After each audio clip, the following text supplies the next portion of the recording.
नमस्कार, मैं यशपाल हंस करनाल से लिए हुए ज्योतिष पर चर्चा, विभिन्न ग्रहों पर और उनकी स्थिति पर कुंडली में बन रहे योगों पर बात करते हुए आशा है आप प्रसन्न होंगे।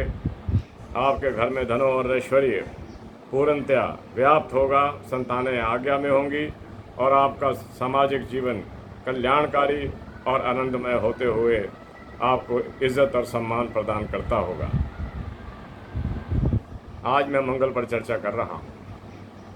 मंगल पर चर्चा एक दो बार करने की मैंने पहले कोशिश की भी सही, शायद आपको अच्छी लगी हो। आज पुनः उसको दोहरा रहा हूँ। अगर अच्छी लगे तो हमें सब्सक्राइब कीजिए, हमारा मनोबल बढ़ाइए। और एक बात मैं पहले कहा करता हूँ कि आप जनता जनार्दन हैं, बहुत से लोग सुनते हैं, हमें आशीर्वाद दिया कीजिए। आशीर्वाद शरीर का नहीं होता, आत्मा का होता है। मेरे प्यारे बंधुओं, मंगल को हम भूमि पुत्र भी कहते हैं इसकी उत्पत्ति भूमि में से हुई। ये वैज्ञानिक बातें हैं जो केवल हम पढ़कर आपको बता सकते हैं। इस पर हम ये कहें कि हमारा बिल्कुल दृढ़ संकल्प है, नहीं। संकल्प तो उस परमपिता परमात्मा का है, वही जानता है क्या हुआ, कब हुआ, कैसे हुआ, किन परिस्थितियों में उसने अपने विज्ञान को एक ऐसा रूप दिया जहाँ पृथ्वी बनी, अंतरिक्ष बना। विज्ञान वाले कहते हैं, वेद कहता है कि एक ही अंतरिक्ष नहीं है, इस संसार के अंदर ऐसे कई और अंतरिक्ष भी हैं, कई और सूर्य भी हैं, कई और ग्रह भी हैं, तारामंडल भी हैं, बहुत कुछ ऐसा और है जिसका हमें कोई ज्ञान नहीं। मेरे प्यारे बंधुओं, जिसकी कुंडली के अंदर मंगल का मतलब है एक शक्ति, मंगल का मतलब है रक्त, मंगल का मतलब है झगड़ा, लड़ाई। मंगल की प्रधानता लिए हुए व्यक्ति अपनी बदला कभी नहीं भूलता और वो बदला लेकर रहता है, उसको सफलता भी मिलती है। मैंने विभिन्न सेना अध्यक्षों की, आर्मी के पर्सन्स की, इनकी कुंडलियों को देखने का मुझे अवसर मिला और मैंने महसूस किया कि जो लोग युद्धों को जीते उनकी कुंडली के अंदर मंगल पूर्ण प्रबलता को लिए हुए थे। उनकी नीति ऐसी बनती है, उस नीति के आधार पर युद्ध को आरंभ करते हैं या युद्ध की समाप्ति करते हैं, जो भी करते हैं। मेरे प्यारे बंधुओं, मंगल जिसके लगन में बैठा हुआ हो और वो उसके मित्र का स्थान हो, या कहीं वो वहाँ पर अपनी उच्च की राशि का होकर बैठ जाए, व्यक्ति क्रोधी होगा। और उसकी चतुर्थ दृष्टि सीधी सुख स्थान पर पड़ रही है।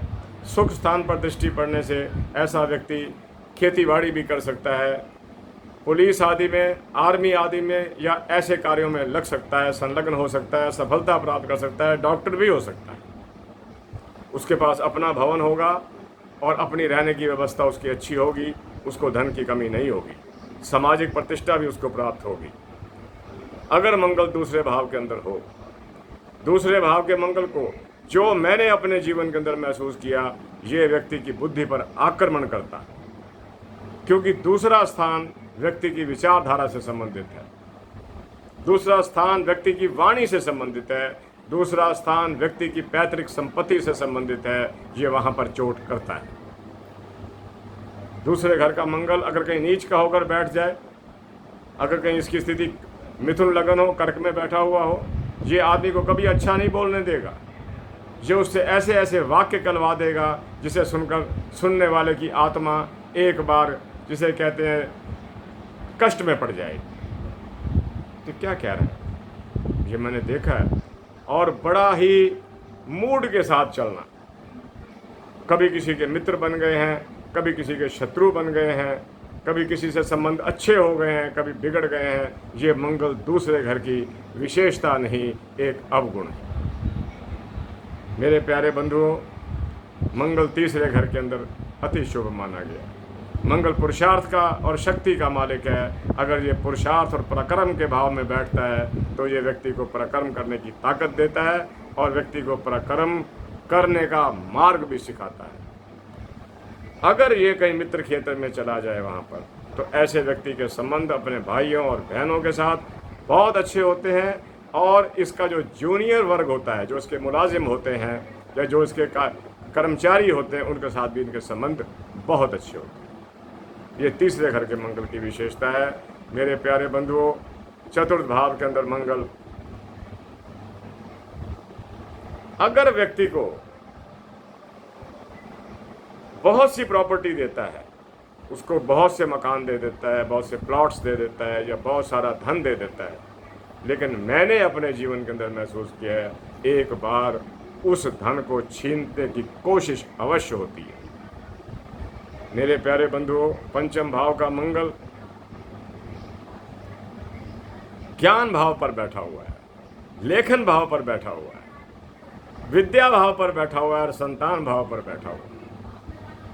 अगर अच्छी राशि का हो अच्छे गुण देगा, अच्छी राशि का हो अच्छी संतान देगा, अच्छी स्थिति के अंदर हो सकता है कहीं ये अपने मित्र सूर्य के घर में बैठ जाए, अपने मित्र बृहस्पति के घर में बैठ जाए। बृहस्पति के घर में बैठा हुआ मंगल व्यक्ति को प्रबल लेखन कला की युक्तियां प्रदान करता है। छठे भाव का मंगल, क्या बात है।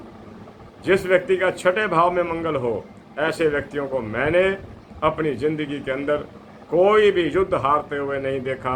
भले ही वो कोई सीमाओं का युद्ध हो, भले ही कोई उनका निजी युद्ध हो, कोई मुकदमा हो आदि कुछ भी हो, वो उसको अपने जिसे कहते हैं टैक्टफुली, युक्ति सम्मत तरीके के साथ उसको जीत जाते हैं। सातवें घर का मंगल व्यक्ति को मंगलीक बनाता है।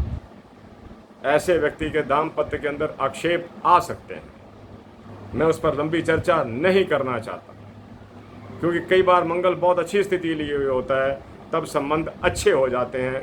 अगर कुंडली में नाल में दोनों का गण एक आ रहा हो तो भी हम मंगल को छोड़ते हैं, और अगर मंगल पर शनि की दृष्टि पड़ जाए तो मंगल अपनी उन चीज़ों को जो उसके अवगुण हैं उनका त्याग कर जाता है।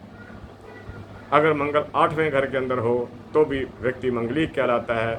ऐसे व्यक्ति को एक कमी आती है, ऐसे व्यक्ति को चोटें लगने का संभावना ज़्यादा रहती है।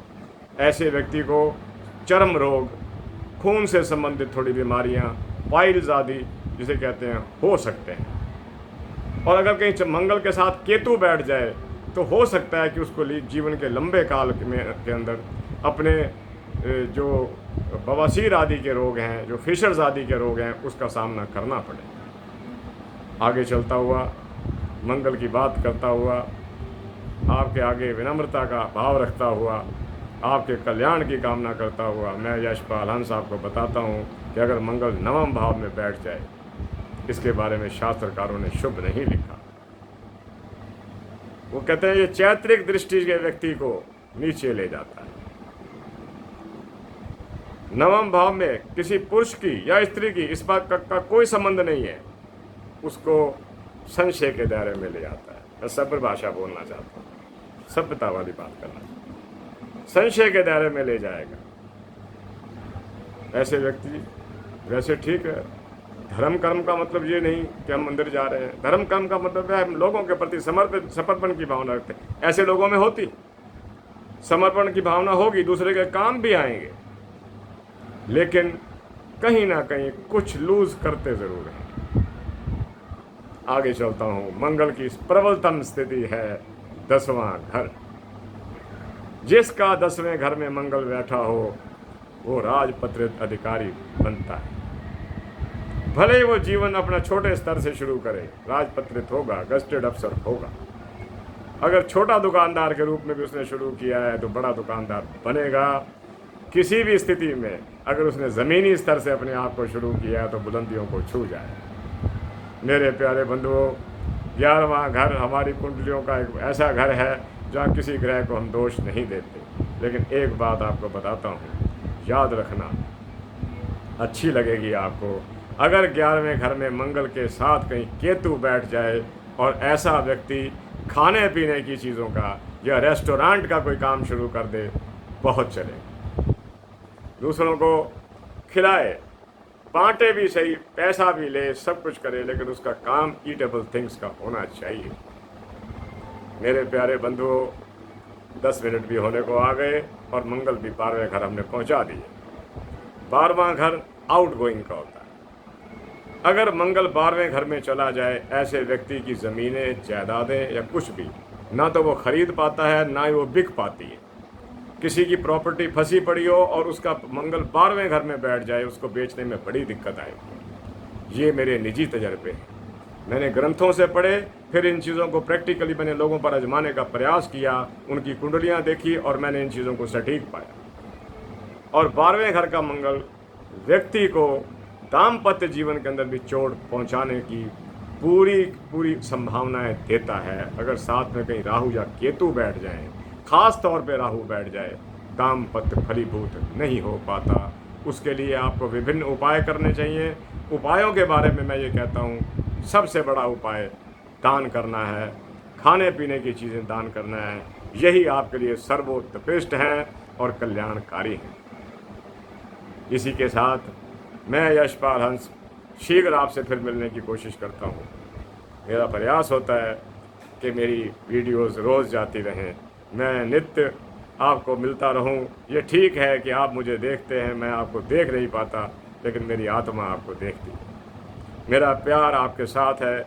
जितने दर्शक भी मेरे साथ हैं, मेरे सब्सक्राइबर, मैं उन सबको माता सरस्वती की ओर से आशीर्वाद अर्पित करता हूँ। यही मेरी इष्ट देवी है, इसी ने ही मेरे को शक्ति दी है मैं कि थोड़ा सा बोल सकूं, थोड़ी सी आपसे बात कर सकूं। मैं आभारी हूं अपनी माँ का, मैं उसके आशीर्वाद आपको देता हूं। आपका जीवन सुखी हो, आप सब धन और ऐश्वर्य के स्वामी हो, ना आपके पास धन की कोई कमी हो, ना ऐश्वर्य और सुखों की कोई कमी हो। ऐसे मेरे आशीर्वाद आपके साथ हैं। जल्दी आपको मिलता हूँ। आपकी संतानें आपकी आज्ञा में रहें, आपका शरीर ठीक रहे। सबसे पहली वस्तु, पहला सुख निरोगी काया।